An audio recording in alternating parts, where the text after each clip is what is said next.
আসসালামু আলাইকুম। চলে আসলাম আজকে ডিম ভাজির ভিডিও নিয়ে। তো দেখুন আমি কত সুন্দর করে ডিম ভেজে নিয়েছি। তো প্রথমে আমি কড়াইতে তেল গরম করে নিয়েছিলাম এবং এর মধ্যে আমি দুটো কবুতরের ডিম ভেঙে দিচ্ছি। তো কবুতরের ডিম আমি শুধুমাত্র লবণ আর তেল দিয়ে ভেজে নেব।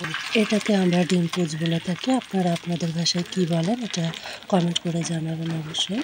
তো কবুতরের ডিম অনেক সুস্বাদু এবং টেস্টি হয়। আপনারা যারা খেয়েছেন তারা তো জানেন।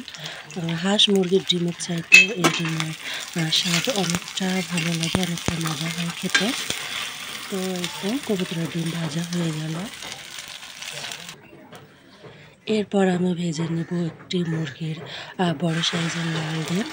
তো এর জন্য আমি প্রথমে কাঁচামরিচ এবং পেঁয়াজ কুচি করে কেটে নিয়েছিলাম। এর সঙ্গে আমি লবণ অ্যাড করে আমি এটা তেলের মধ্যে ছেড়ে দিলাম। তো দেখুন এটা প্রায় ভাজা হয়েই আসছে। এটা এখন আমি উল্টিয়ে নিলাম। এটা অল্প আঁচে ভাজতে হবে, নয়তো বেশি পুড়ে যাবে।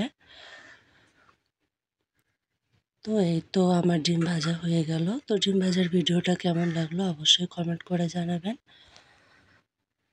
আল্লাহ হাফেজ।